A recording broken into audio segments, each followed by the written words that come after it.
આજથી થોડાક દિવસ પહેલા બોટાદ જિલ્લાના હળદળ ગામમાં જે એક ખેડૂત મહાપંચાયત યોજાય છે, પણ આ મહાપંચાયતને મંજૂરી ન હોવાથી ખેડૂતો ઉશ્કેરાઈ જાય છે ને પોલીસ પર પથ્થરમારો થાય છે, પોલીસ લાઠીચાર્જ કરે છે ને આ ઘટના બાદ હળદળ ગામનો માહોલ ડહોળાઈ જાય છે ને આ ઘટનાના સંદર્ભમાં એ પથ્થરમારાની ઘટનાને 1 મહિના જેટલો સમય પૂર્ણ થયો છે ને આજે આમ આદમી પાર્ટીના નેતા બ્રિજરાજ સોલંકી છે તે હળદળ ગામના લોકો વચ્ચે ગયા.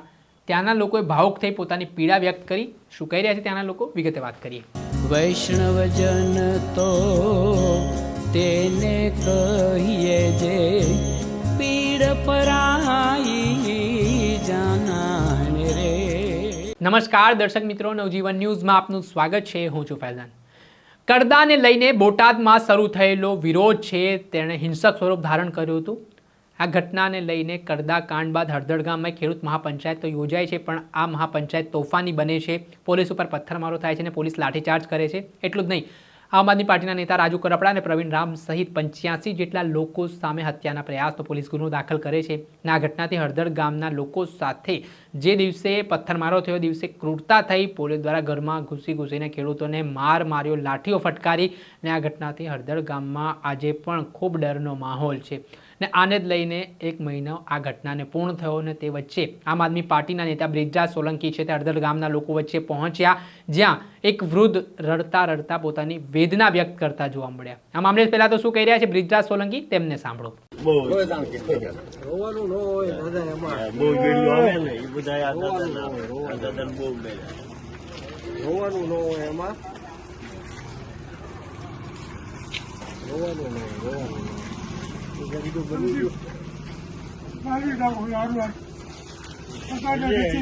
બીક લાગે છે પીવાનું ન હોય એવું શું ને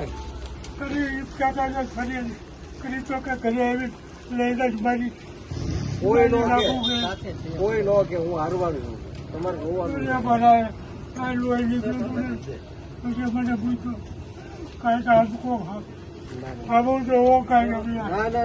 અરે અમે તમારા દીકરા છીએ, તમે તમારે એવું ના રોવાનું નહીં, રોવાનું અમે તમારી હારવાનું બધું પતી ગયું છે ને કાંઈ નથી.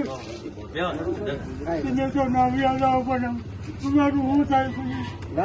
હું અહીંયા જ છું, ક્યાંય નહીં જાઉં, હું અહીંયા જ છું, ક્યાંય નહીં આવી ગયું નથી ને કઈ તમને પણ ખાવાનું થઈ ગયું.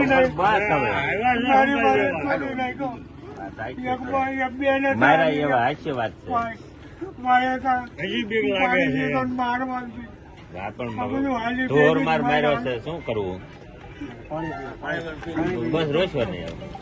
રોવાનું ન હોય, હિંમત રાખવાની હોય. તમે તો વડીલ છો, હિંમત રાખવાની હોય. આપણે તો પી લઈએ.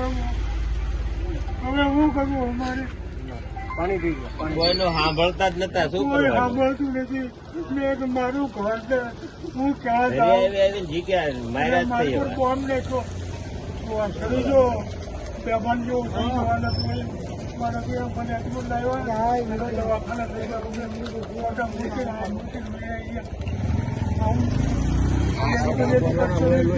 તમે હારવાર છીએ તમારી, તમે મૂંઝાતા નહીં.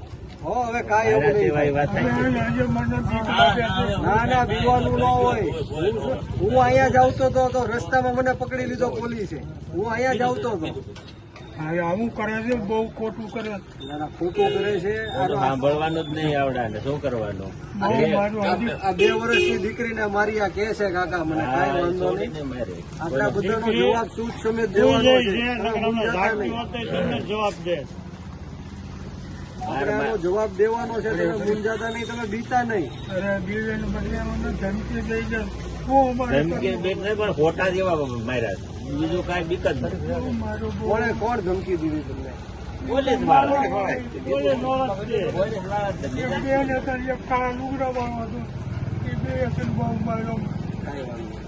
માહિતી નો રેવા થાકી રહ્યા, પછી ભાઈ કે બહાર નીકળતો નહીં. મારી કોઈ ઘરમાં ગેસ પડ્યો, હું કેવી રીતે રહું? ક્યાં રહ્યો છો? પાણી પીવો. આ તમામ ઘર રહ્યા તેમ જો અમારે આમ આ ઘર બધા ઘરના બાકી નથી. મારા છોકરાને લઈ ગયા હતા ને ઘરે આવીને- સભા હતી અહીંયા સભા હતી. ઘરે આવીને લઈ ગયા તો શું કરવાનું? તમે બીતા નહીં દાદા હો, હું શું તમારી હારવાર છું. બીતા નહીં, બીવાનું નથી કોઈ નથી આપણે. રોવાય નહીં, રોવાય નહીં. તમે હોય વાત કરો, રોવાય નહીં. વાત થાય છે પણ એમાં રોવાનું શું? તમે અંદર વાત કરો. એ બધું જે બનવાનું હોય તે બની ગયું. હવે કોઈ તમારી આગળ નહીં આવે, કોઈ તમારી ઉપર હાથ નહીં ઉપાડે. ગાડી ગાડી લેજો. શું નામ છે તમારું? મુંજાતા નહીં,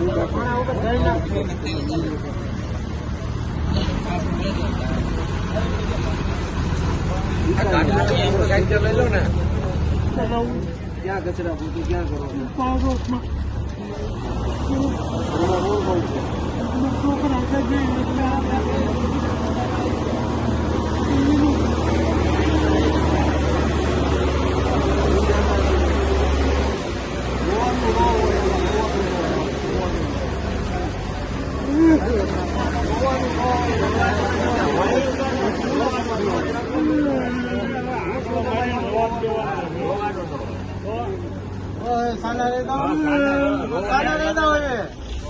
રોવાય નહીં. એટલે હું તમને મળવા આવ્યો છું. રોવાય નહીં. રોવાય નહીં, હો. કાંઈ કામકાજ હોય તો મને કહેજો. આ દાદાનો નંબર છે ને? હા. કાંઈ કામકાજ હોય તો કહેજો મારું. હો, ઢીલા નહીં પડતા, હિંમત રાખવાની છે આપણે. આવા બધાથી બીવાનું નથી. પણ આ મારથી બીવી છું બાપા, બીજે નથી બીતો મારથી બીવી. હવે કોઈ તમને આંગળી નહીં અડાડે. હવે કોઈ ન આવે. તમારે બોલવાનું હવે કોઈ નહીં આવે. તમે મૂંઝાતા નહીં.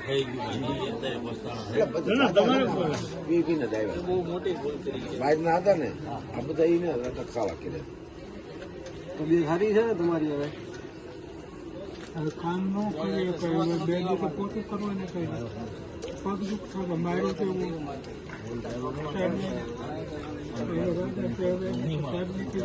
મારો બે દી નહીં આવે તો મને તો મારો નહીં. બીજાને બી આવે તો મને નથી આવતું. મારવા વાળા મૂંઝાતા નહીં. કાંઈ કામકાજ હોય તો મને કહેજો. હો, મને આમાં હું આંટો મારીશ તમારી આગળ. લાલા લાલા કઈ બળવા ગાતા દાડિયા ચડાઈ દીધા. ખાવાનું તમારે કરવું પડે છે. ના ના, કાંઈ મૂંઝાતા નહીં. આ પાંચ આટલી આટલી જમીન છે છોકરા, અમારા છોકરા છૂટા કરાવવાનું સારું છે.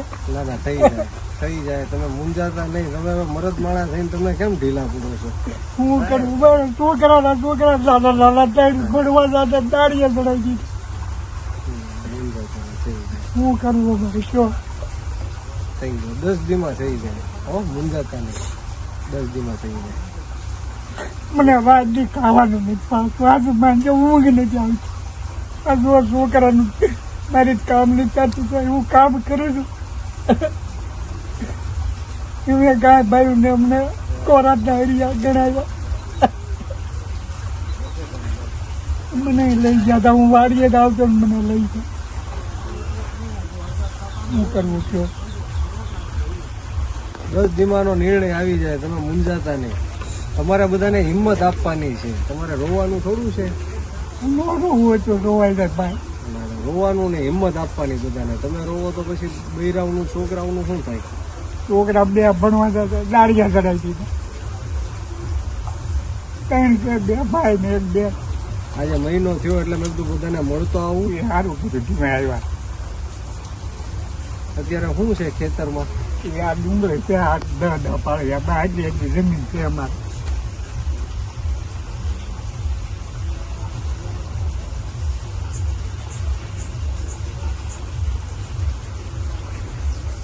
ના મોટર બંધ થઈ જાય ક્યારો ભરાઈ રહી.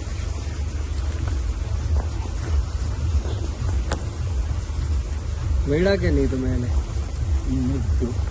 મને બીક લાગે પોલીસ વાળાની પકડી જાય છે. જીવો જ નહીં છોકરા પાસે. ન પકડે. હે?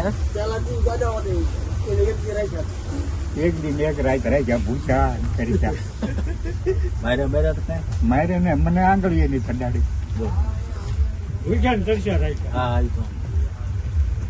અમારા ગામના 70-75 જણા છે. હા, મને ખ્યાલ છે. કારણ કે મારું ગામ નાગલપટ દાદા એટલે હું તો બધા ખ્યાલ ઓળખતો હતો. જય હિન્દ, જય ભારત, જય જવાન, જય કિસાન. હું બ્રિજરાજ સોલંકી.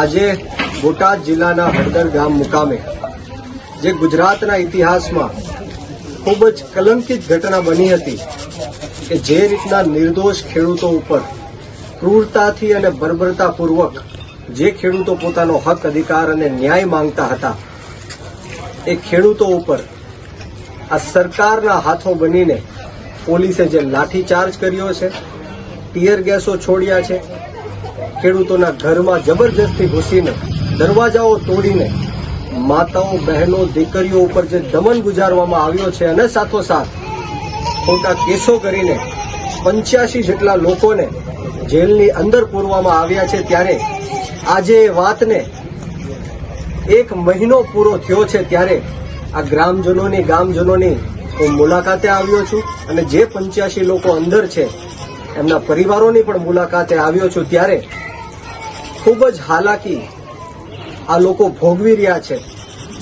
જે લોકોના પરિવારમાંથી જે પુરુષો જેલની અંદર છે એમની ખેતી એમને એમ પડી છે, એમને ખૂબ જ આર્થિક તંગી છે, ખેતી નથી કરી શકતા, કામ ધંધો નથી, કોઈ આવક નથી, આવક બંધ થઈ ગઈ છે. ત્યારે આ પરિવારજનો ખૂબ જ તકલીફમાં છે. ત્યારે અમે લોકો એમને મળવા માટે આવ્યા છીએ અને સાથોસાથ સમગ્ર ગુજરાતની અંદર જ્યારે બોટાદ જિલ્લાના હળદર ગામના ખેડૂતો ઉપર જે અન્યાય અને અત્યાચાર થયો એના કારણે આજે સમગ્ર ગુજરાતની અંદર 54 લાખ ખેડૂતો જાગૃત થયા છે.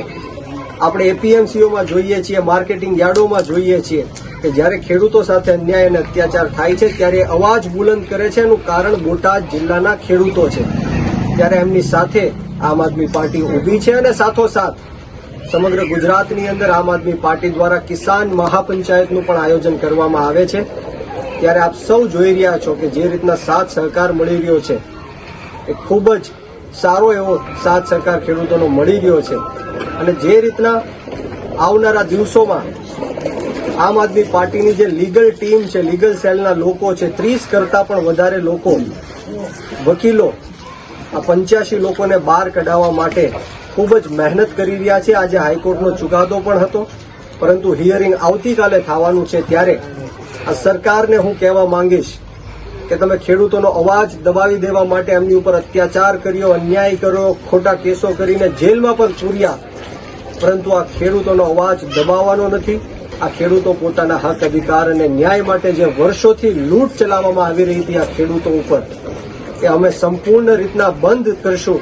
આવનારા દિવસોમાં અમે આંદોલન કરવું પડે તો પણ કરશું, પરંતુ આ 85 લોકોને બહાર કાઢીને રહેશું. ત્યારે સરકારને એટલું જ કહીશ કે તમારું જે આ દમન ચક્ર છે, તમારી જે આ તાનાશાહી, હિટલરશાહી છે, આ ભય અને ભ્રષ્ટાચારનું તમે જે તાંડવ કરી રહ્યા છો એનાથી આમ આદમી પાર્ટી ડરવાની નથી કે ગુજરાતનો ખેડૂત ડરવાનો નથી. તમે ગમે એટલા અમને દબાવવાના પ્રયત્ન કરો, અમે મજબૂતાઈથી અને તાકાતથી ઈંટનો જવાબ પથ્થરથી દેવાના છીએ. અને આવનારા દિવસોમાં તમને ખ્યાલ આવી જશે કે અમે છેલ્લા શ્વાસ સુધી ખેડૂતોના હક અધિકાર અને ન્યાય માટે લડતા રહેશું. જય હિન્દ, જય ભારત, જય જવાન, જય કિસાન. टूटेंगे जेल के ताले टूटेंगे, जेल के ताले टूटेंगे. આપણે સાંભળ્યા હતા બ્રિજરાજ સોલંકી. હળદર ગામમાં બનેલી ઘટનામાં 85 જેટલા લોકોનો સમાવેશ થાય છે, જેમાં મોટાભાગે ખેડૂતો છે. હળદર ગામના પણ 7 જેટલા ખેડૂતો હાલ જેલમાં બંધ છે. ને આ જે આખો ઘટનાક્રમ બન્યો હતો તેના કારણે હળદર ગામની પણ ખૂબ બદનામી થઈ હતી. ત્યારે ત્યાંના ગામના લોકો ખૂબ ડરેલા જોવા મળ્યા. ત્યારે તેમને આશ્વાસન આપવા માટે, હોપ આપવા માટે આપ નેતા બ્રિજરાજ સોલંકી પહોંચ્યા હતા અને જે જેલમાં બંધ પરિવારો છે તેમની સાથે પણ તેમણે મુલાકાત કરી હોવાની વિગતો સામે આવી છે. ત્યારે જોવાનું રહ્યું કે હવે ક્યારે ખેડૂતોને જામીન મળે છે, ક્યારે તેઓ છૂટે છે, તે આવનારો સમયમાં ખબર પડશે. દર્શક મિત્રો, આવા જ નવા વિડીયો સાથે આપણે માહિતગાર કરતા રહીશું, એટલે નવજીવન ન્યૂઝ જોતા રહો.